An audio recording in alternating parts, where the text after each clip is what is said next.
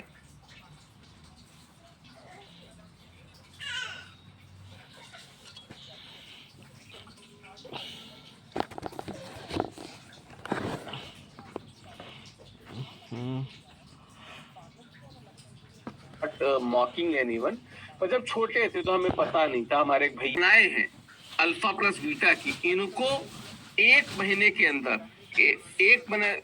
अंदर सदन में विश्वास मत प्राप्त करना होगा, ठीक है। आप कहाँ जा रहे हैं? हाँ शिवम, मैं अपडेटेड हूँ उससे, ठीक है। राष्ट्रपति नीलम संजीव रेड्डी ने अपने विवेक का प्रयोग करते हुए चरण सिंह को नियुक्त किया था, चौधरी चरण सिंह को, ठीक है। जब पद पे आसीन प्रधानमंत्री की अचानक मृत्यु हो जाती है और उसका कोई स्पष्ट उत्तराधिकारी नहीं होता, तो राष्ट्रपति अपने विवेक का उपयोग करते हैं। अब जैसे इंदिरा गांधी की मृत्यु हुई थी तो ज्ञानी जैल सिंह इनके बड़े खास थे, उन्होंने राजीव गांधी को प्रधानमंत्री बना दिया था। हालांकि उस समय प्रधानमंत्री लोग, मतलब बहुत से लोग कह रहे थे कि उनको बनना चाहिए था, पोल्टू दा को, प्रणब मुखर्जी को बनना चाहिए था क्योंकि वो सीनियर थे, पर नहीं बने। खैर, अब बात क्या है, यदि किसी वर्तमान प्रधानमंत्री की मृत्यु के बाद सत्तारूढ़ दल के किसी नए नेता का निर्वाचन करता है तो राष्ट्रपति को उसे प्रधानमंत्री के रूप में नियुक्त करना होगा। सीधी सी बात है। प्रधानमंत्री की नियुक्ति के संबंध में न्यायपालिका के निर्णय क्या है? दिल्ली उच्च न्यायालय 1980 संविधान में यह आवश्यक नहीं है कि किसी व्यक्ति को प्रधानमंत्री नियुक्त किए जाने से पहले लोकसभा में अपना बहुमत साबित करना होगा। जी नहीं, उसके बाद करना है। निहितार्थ, राष्ट्रपति पहले प्रधानमंत्री की नियुक्ति कर सकते हैं और फिर उन्हें उचित अवधि के भीतर लोकसभा में बहुमत साबित करने के लिए कह सकते हैं। जैसे मैंने बताया कि अल्फा प्लस बीटा पार्टी ने मिलकर बहुमत पाया और इन्होंने रिकी पॉन्टिंग को बोला कि साहब आप हमारे अध्यक्ष होंगे, तो 1 महीने के अंदर रिकी पॉन्टिंग को कि जो उनकी सरकार बन रही है इसको संसद में वो बहुमत प्राप्त करा दे। उदाहरण केवल कुछ का उल्लेख है, चौधरी चरण सिंह 1979, वीपी सिंह 1989, चंद्रशेखर 1990, पीवी नरसिंह राव 1991। इन सब जगहों पे क्या है कि राष्ट्रपति ने बुलाया और बाद में उनको प्रूफ करना रहा। हालांकि ये सरकारें सभी बहुत लिमिटेड समय के लिए चली, ज्यादा नहीं चल पाई। सर्वोच्च न्यायालय का निर्णय 1997, ऐसा व्यक्ति जो संसद के किसी भी सदन का सदस्य नहीं है उसे प्रधानमंत्री नियुक्त किया जा सकता है, लेकिन 6 महीने के अंदर, ठीक है, 6 महीने के लिए प्रधानमंत्री नियुक्त किया जा सकता है, जिसके दौरान संसद के किसी सदन के सदस्य बनना चाहिए। तो अगर मान लो कि रिकी पॉन्टिंग जो है, उनको जिस समय मुख्य प्रधानमंत्री बनाया गया, रिकी पॉन्टिंग अगर उनको ये लगता है कि 6 महीने के अंदर वो अगर किसी सदन के सदस्य बन गए तो ठीक, वरना 6 महीने बाद रिकी पॉन्टिंग को हटा के किसी और को भी बनाया जा सकता है। चलो मान के चल कि किसको, ब्रेटली को बना दिया गया तो कोई और बन जाएगा, ठीक है। संविधान के अनुसार प्रधानमंत्री संसद के दोनों सदनों में से किसी का भी सदस्य हो सकता है। अब आपको पता है कि नरेंद्र मोदी लोकसभा के सदस्य हैं और हमारे जो श्री मनमोहन सिंह जी थे वो राज्यसभा के सदस्य थे, ठीक है। ठीक है, उदाहरण प्रधानमंत्री इंदिरा गांधी, देवेगौड़ा, मनमोहन सिंह राज्यसभा के सदस्य थे। तो इंदिरा गांधी, देवेगौड़ा, हडसन हल्ली, डोडेगौड़ा, देवीगौड़ा, एचडी देवीगौड़ा। बड़ा हम लोग पहले हम लोग नाम याद करते थे, मतलब with all due respect, I am not मॉकिंग anyone, पर जब छोटे थे तो हमें पता नहीं था। हमारे एक भैया ने याद दिला दिया इनका नाम की मतलब उनका नाम था हडसन हल्ली छोटे गौड़ा देवी गौड़ा, और हमें जो तरीका याद कराया गया कि हडसन हल्ली बांसवल्ली छोटे गौड़ा देवी गौड़ा, मतलब this is something I should not tell you guys, but this is something related to our memories. और ये इस बात को भी बताता है कि उत्तर भारत में दक्षिण भारतीय भाषाओं और दक्षिण भारतीय नामों और लोगों के प्रति कितना पूर्वाग्रह है। ठीक है, ऐसे ही एक नाम और हम लोग ने याद किया था पीटी उषा का, पिल्ला बुल्ला कल्ली के परियन उषा। अब ये नाम एक बार बचपन में याद आ गया आपको, जैसे गंगा रूप वेंकट साई लक्ष्मण, तो ये नंबर एक बार याद हो गए तो फिर वो याद रह जाता है। कुछ ऐसा होता है इनमें, जैसे मुझे दो स्वतंत्रता संग्राम के दो साउथ के सेनानियों का नाम याद आता है। एक है टंगुटूरी प्रकाशम पंतलू, एक है कंदुकूरी वीरेशलिंगम पंतलू। अब ये जो दोनों नाम है पंतलू, दोनों जो हैं अमूमन आप इनका चर्चा नॉर्थ में नहीं सुनेंगे, क्योंकि पता नहीं क्यों भारत में ये जो north to side south divide अपने आप क्रिएट हो गया, ये कायदे में होना नहीं चाहिए।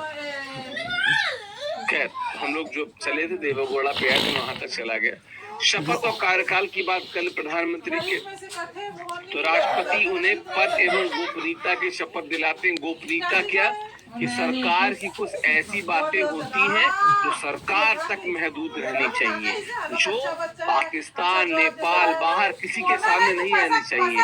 सरकार पाकिस्तान के प्रति क्या नीति अपना रही है, सरकार चीन के प्रति क्या नीति अपना रही है, ये बातें अगर गोपनीयता के तहत मतलब ऐसी है जिनको गोपनीय रखा जाना चाहिए, तो ये गोपनीयता प्रधानमंत्री को बनाए रखनी होगी। उसकी शपथ लेते हैं ये भारत के संविधान के प्रति सच्ची आस्था निष्ठा रखने के लिए, भारत की संप्रभुता और अखंडता को बनाए रखने के लिए ईमानदारी से कर्तव्य निष्ठा निर्वहन करने के लिए संविधान और कानून के सभी प्रकार के लोगों का साथ, भय पक्षपात स्नेह दुर्भावना के बिना न्याय करने के लिए ये शपथ लेते हैं। ठीक है, गोपनीयता की शपथ किसी भी व्यक्ति या व्यक्तियों को किसी भी मामले में संप्रेषित या प्रकट नहीं करना जो उनके विचाराधीन लाया गया हो या जो उन्हें केंद्रीय मंत्री के रूप में अन्यथा अपेक्षित न हो। बात अपने कर्तव्यों के निर्वहन के कारण आवश्यक है। जो मैंने आपको बताया वही बात है, हिंदी भाषा में प्रस्तावित किया गया है। इसीलिए मैं इस बात का बड़ा समर्थक हूँ कि हिंदी के साथ अंग्रेजी इसलिए लिख दिया जाए, क्योंकि हिंदी ट्रांसलेट करते हैं ऐसे बहुत सारे लोग हैं जिन्हें वास्तविकता में हिंदी को सरल तरीके से लिखने की समझ नहीं है।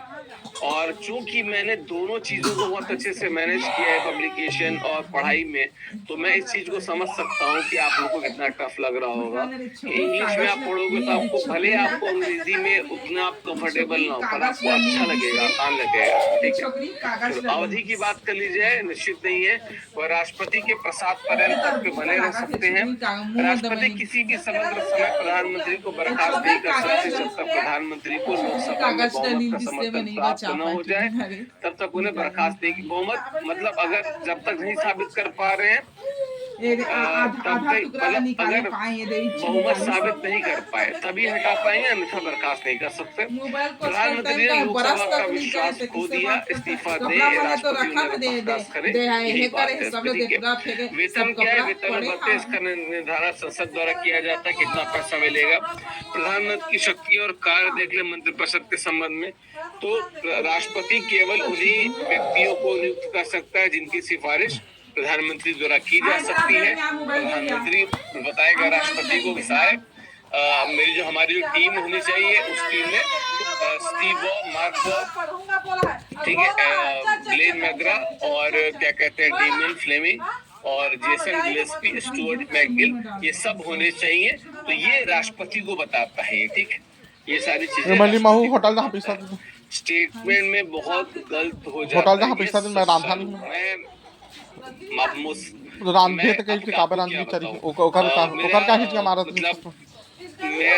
नौकरी करत खा पियत अच्छा हवे तो ले देख दोनों तो मैं पैसा दे मतलब होटल जा मैं कक्षाएं लेता हूँ हिंदी बैचेस में भी और इंग्लिश बैचेस दिन दोनों भर गाली कक्षाएं देते लेता मतलब हूँ। मैंने जिस चीज को नोटिस किया है ना कि हिंदी के स्टूडेंट्स के साथ में एक पार्शियलिटी होती ही होती है। भाषा को लेके इतना गंदा रद्दी ट्रांसलेशन होता है कि देख के शर्म आ हमारी जाए। पानी गरम कर दे 2 दिन हुए इसने करा थे बाकी जो पूर्वाग्रह होता है ना प्रेजुडिस, वो हिंदी माध्यम के छात्रों के खिलाफ मानो या ना मानो पर उनके व्यवहार में आ जाता है। वो नहीं मानेंगे कभी और हमें ऐसा आरोप नहीं लगाना चाहिए, पर कुछ चीजें ऐसी होती है जो ओपन सीक्रेट होती है। ये वैसी ही चीज होती है। मंत्री को हटाना, प्रधानमंत्री किसी मंत्री को इस्तीफा देने के लिए कह सकते हैं या राष्ट्रपति को उसे बर्खास्त करने की सलाह दे सकते हैं। मंत्रिपरिषद प्रधानमंत्री मंत्रिपरिषद की बैठक की अध्यक्षता करता है तथा उसके निर्णयों को प्रभावित करता है। प्रशासनिक भूमिका क्या है? वह सभी मंत्रियों को की गतिविधियों का मार्गदर्शन, निर्देशन और नियंत्रण समन्वय करता है। त्याग पत्र या मृत्यु से मंत्र प्रदेश स्वतः ही भंग हो जाती है, तो जाहिर सी बात है कि अगर मूर्ति का अपना खाते थे त्याग पत्र या उसकी मृत्यु होगी तो मंत्र प्रदेश भंग हो जाएगी। राष्ट्रपति के संबंध में क्या चीजें हैं? राष्ट्रपति और मंत्री के बीच संचार का मुख्य चैनल कौन है? प्रधानमंत्री है। मतलब काउंसिल ऑफ मिनिस्टर क्या कर रहे हैं, ये बात राष्ट्रपति तक कौन पहुंचाता है?